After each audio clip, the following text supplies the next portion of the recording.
Assalamu alaikum wa rahmatullahi wa barakatuh. I'm Salma Kazi Wahab and welcome to Along the Path.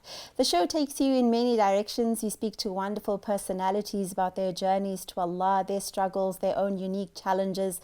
But sometimes, no matter what you may be doing, no matter what career you may be in, or whatever you just choose to do with your time, that too is your unique journey. And every single person on this planet has some story to tell. Like our next guest, Mehnaaz Basha, well known for her macarons. And she's here in studio taking a break from her kitchen today just to share her journey with us as well. Mehnaaz, thank you so much for being a part of this program, for finally accepting the invitation. Assalamu alaikum and welcome. Wa alaikum salam and jazakallah khair for having me. Such a pleasure to speak to you. But before we get to your macaron recipe, let's talk about actually starting a brand, a business. In this day and age when we see pop-ups at every corner of the world, and there's such a competitive industry. Also in our community, you have a lot of comments or background noise, people saying people don't appreciate a business. Tomorrow another one will pop up and they'll forget about you. It's with the trend. Yes. Is our community necessarily not appreciative or not loyal?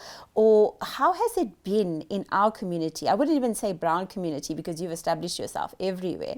But to actually grow a business in this era? I think that, creating your brand, people don't see the behind the scenes of it. Yeah. And in my case, you are looking at the macaron, you are looking at this perfect macaron in this pretty packaging, but you don't see what this actually is it's over a decade of years, literally, of trial and error.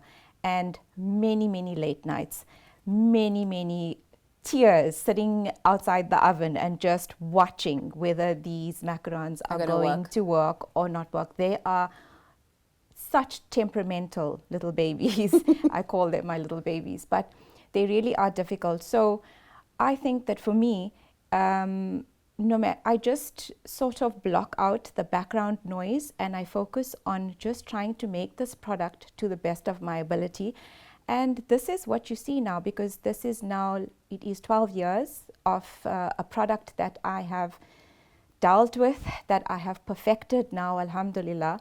And yes, you do get a lot of backlash from the community in general. People want things at a premium, they want a premium product, but some are not willing to pay. Macarons are not the cheapest. They don't have the cheapest ingredients. But, I think the most important thing is to build a relationship with your clients. And that's what's important, because once you build that trust and you build that relationship with them, they understand you. They know where you're coming from. They know that you don't compromise on quality. Yeah. They know that when they're ordering this product from you, they know that they're getting this premium product and you're not going to disappoint. Yeah. And yes, you will get unhappy clients. You just have to deal with it in the most professional way possible. You just have to be able to be professional about the way you handle the criticism. Be professional about the way you handle because yes, we are not perfect, and sometimes it does happen where you do make a mistake and the color is not according to what they wanted, the flavor wasn't according to what they had asked for, but it's just how you deal with it, how you respond to it. Be mature about it, be professional about it, and they will actually appreciate that, and that's what will still keep them coming back, even though, okay, we understand that things didn't happen according to the way we wanted it, but you dealt with it professionally, and that's what's important. But like you mentioned, the transparency is important. Yes, that actually just being yourself. Just be real. Yeah, absolutely. Yeah. And one of the most real things is you were, and for the past decade, a home business. Yes. And you mentioned, and like many home businesses that we support these days, going into that person's home. They're usually working in their own kitchen. They've got their kids around. They've got their husbands around. Yes. They've got to use it in their spaces or their studies. And then when you're going to pick up parcels, it's usually going into somebody's personal home and space. You have to phone them. There's also that respect, that courtesy. What do people not realize of the behind the scenes of actually running a business from home? I think, they feel that all you're doing is baking macarons. Yeah. But what they don't realize is that you're a mother, you're a wife, you're a business owner. Apart from baking the macarons, you need to sort out food for your kids and your husband. You need to run errands. You need to do school rounds. You need to work on, make sure that extramural activities are taken care of. It's all of that. So for me, alhamdulillah, the plus side of being a business owner and running your business from home is the fact that you are present for your children, and the fact that you are at home, just you're more hands on, even though it becomes a bit chaotic. And it's, people sort of overlook that, and they feel that, okay, you aren't giving us 100% and you're not answering your WhatsApps on time and things like that. But okay, I'm driving, I'm on school rounds, I'm watching my kid's soccer match, or I'm doing this, I'm doing that. So I think that's where, you have to set boundaries. And if you don't set those boundaries, then, you're setting yourself up for failure.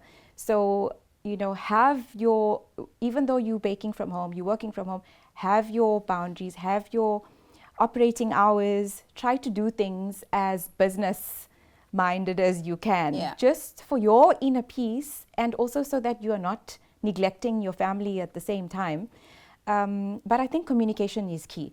So just set those boundaries with your clients and say that, listen, after 5 o'clock, I'm not going to be able to see to your queries, and I don't want you sending me dress pictures and tell me to match your my macarons to your dress picture. Is that a thing? Yes, that's a thing. Wow. That is a thing. Match the macaron to my dress. Or the decor. Or, wow. Now you're exhausted from a full day, but also you don't want to snap at your clients, and you don't want to, you want to be professional at the same time, but you're exhausted. And then you're getting flooded with pictures. And then also there's the 11 p.m. at night where I need macarons for tomorrow morning, wow. There's that. So you have to set boundaries. If you don't, you're going to lose your peace of mind. No, absolutely. Yeah. Now, one of the reasons, and the amazing thing about this program so far along the path is people have taken it in their own way and interpreted it in their own way. Now, if I'm looking at your journey as well, and like you mentioned, at the end of the day, you being a mom, you being a wife as well, you're also a person. You are Mehnaaz. Yes. So behind the business, your own journey, was there ever a point or time where you felt, I need to switch off here, I need to channel the focus here? And what was maybe making it harder for you to be Mehnaaz as a person and detach yourself from the business? Look, I love baking macarons. So I enjoy. I don't think anybody would pursue this for 12 years if they didn't enjoy it. Yeah. And also for me, it's not, it's a challenge. It's, macarons, they just, like I said, they're so temperamental, they're difficult to make. And I think I like that challenge of pushing myself to do difficult things. So for me, when it gets too much, and when there are times where I definitely do take on more than I should, because I have that weakness of not being able to say no, or I used to have that weakness of not being able to say no and then taking on more than I can, eventually you will feel that burnout. And that's when I know that I wake up tired, I wake up unmotivated, and that's when I feel that, okay, now that's my sign that I need to cut down, maybe take this week off, just put up a message to say no orders this week. And you don't even necessarily have to go anywhere. Just be present for yourself and spend time with your children. Fill your cup, because that's what it's all about. And alhamdulillah, it works. I think I'm lucky in the sense that I'm very I'm very conscious about the way that I feel. And I will, if I feel a certain way, I'll sit and I'll process and I'll say, okay, why am I feeling like this?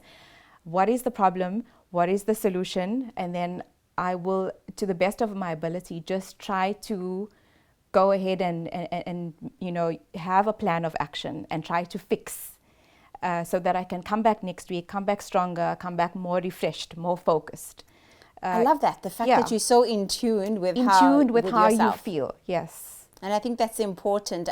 One of our previous guests mentioned sometimes you get so caught up you forget to eat. Yes. Or you forget to just do simple things like you go to the bathroom. Yourself. Yeah. Yes. Wash yourself. Yes. And it happens. It happens.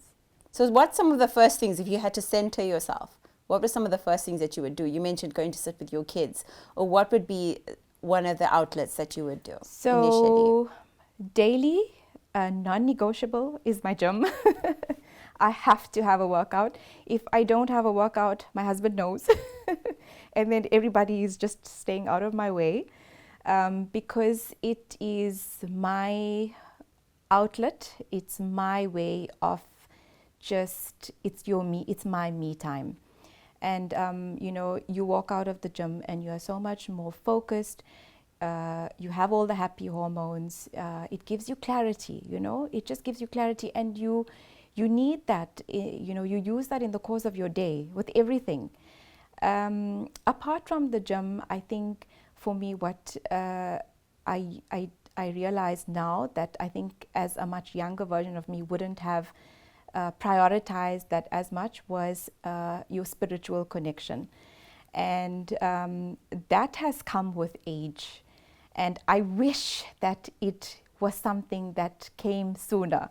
But it has come with age. But alhamdulillah, it has come. So long as it's come, Yes. that's the main thing. And sometimes it comes at the right time. Yes. I don't want you to give too much of that away yet, because we're going to go for a break. And when we come back, Sister Mehnaaz had a wonderful post that you shared after you turned 40, and life lessons that you learned as well. So you're going to dig a little deeper into that and her journey, her fitness journey, working out with your husband, having a supportive family structure, all that and more still to come.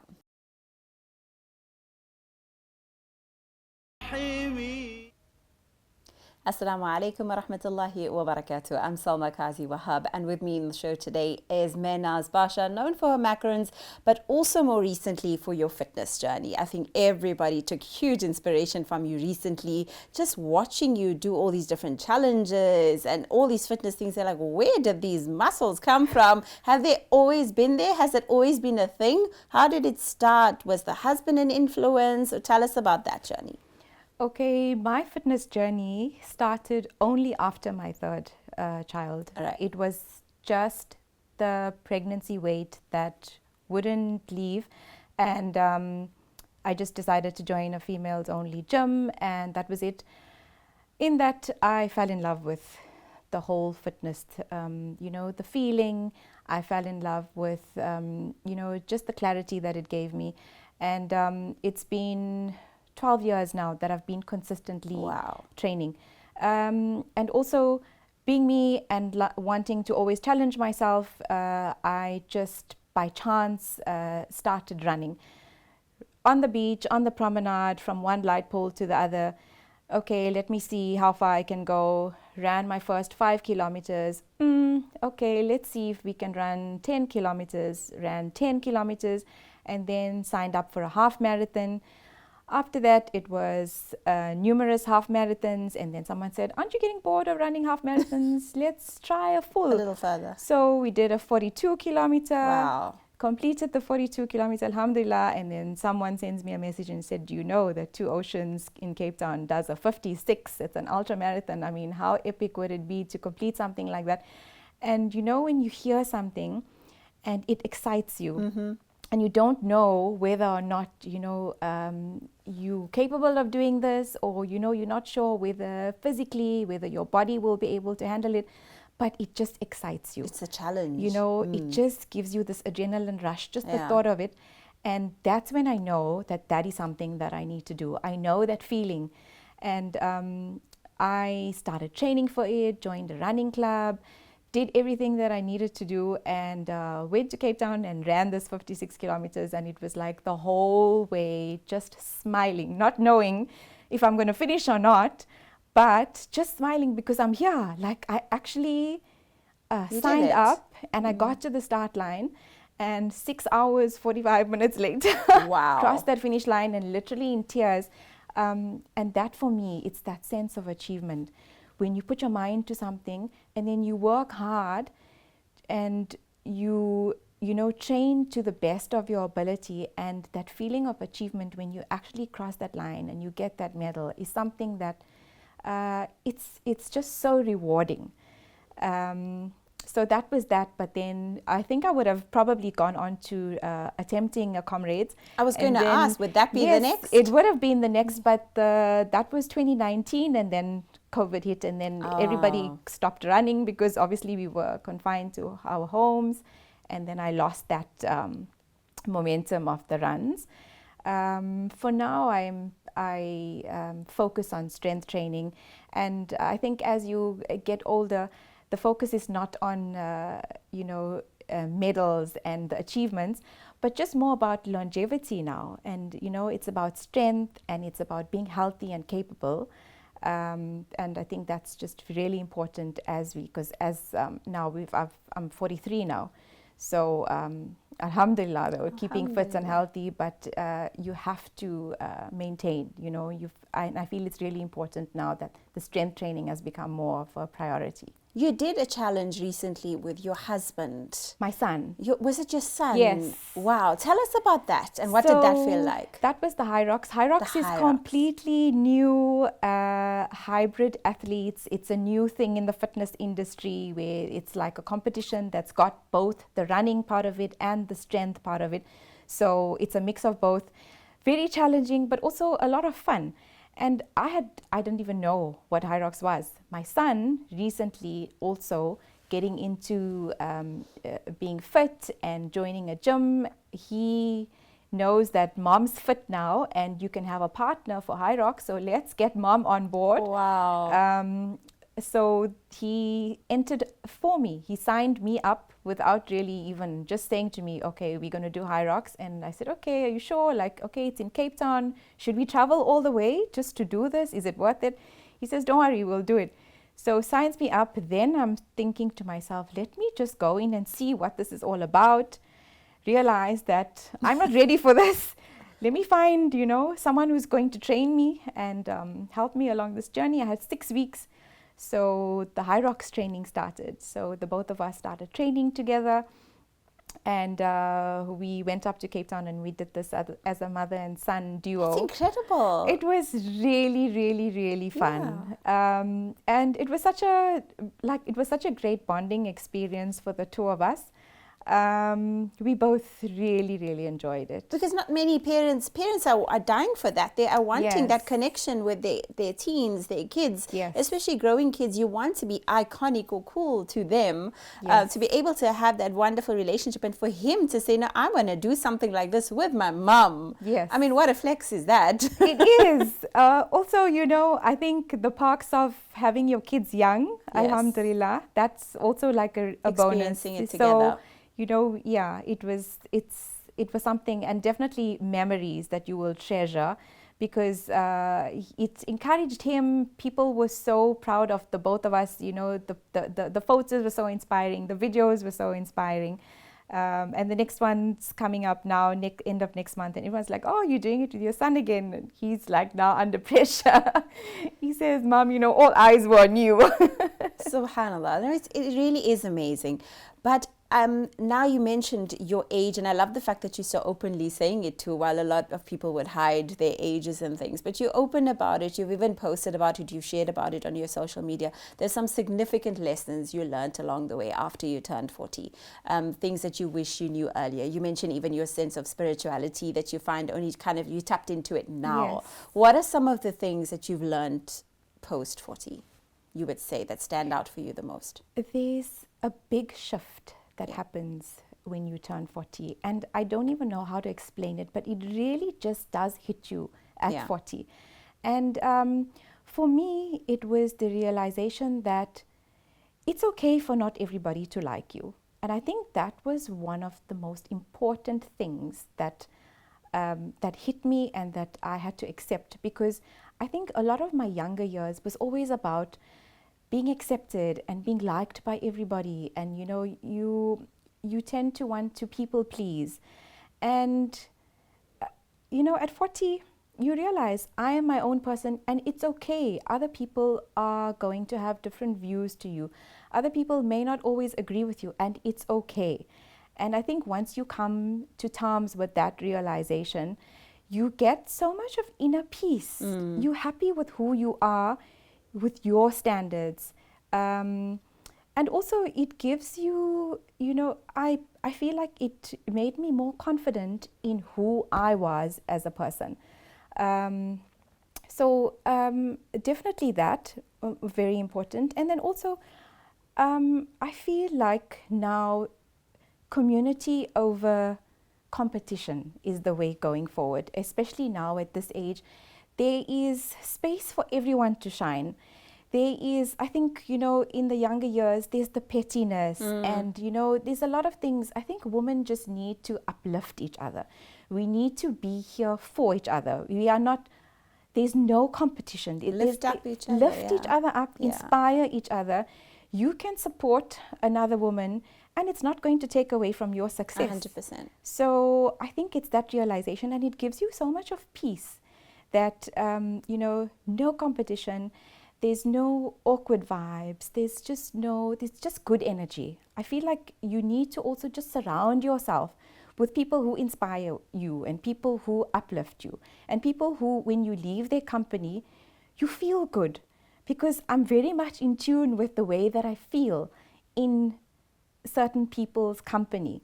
And I'm so much in tune where I actually leave a certain group and I won't feel, there are times where I feel like, okay, something just feels heavy. And that's when you know that it's just the energy doesn't align. So for me, I just make a conscious effort. I surround myself with people who align with my energy, and it's just simple. It's just simple things. It's positive vibes going just forward. Positive That's all we need. We need the good energy. Yes. We absolutely do. Going into 2026, where would you want to see yourself in this coming year? I know you've recently just got your own workshop and your storefront that you're working on, but on your personal goals for the year ahead, what would you want to do? So for 2026, well, I had started a PT diploma. And then I could not balance between the macarons, and the macarons needed a lot of attention at the time. I feel like going forward and going into 2026, I need to just work smart now.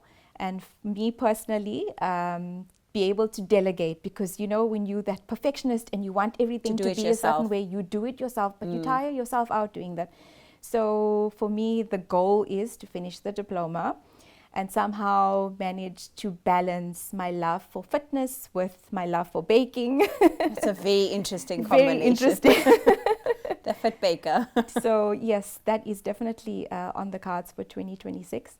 But definitely, for me, I don't have any such, my goal is just to be content. And I think success for me is to be content. I don't care about the number of followers I have on Instagram, and I don't care about social media trends, and I don't care about driving fancy cars. For me, it's just waking up in the morning and being happy, being happy with who you are, and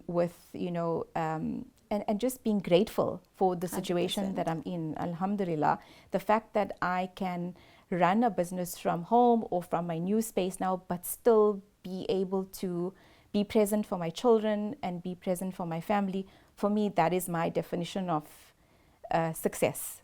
Absolutely. And on that note, that draws the episode to a close. Thank you so much, Mehnaaz, for speaking to us. It was wonderful having you in the studio. Mehnaaz, Basha, what a wonderful way to end this show. Definitely keep the positive vibes, uplift one another, support one another, and let's enter 2026 holding hands and making sure the next one next to you shines just as bright, and we all can shine brighter in the year ahead. May you keep shining as well, no matter what it is you may be doing. Until the next one, Assalamu alaikum wa rahmatullahi wa barakatuh.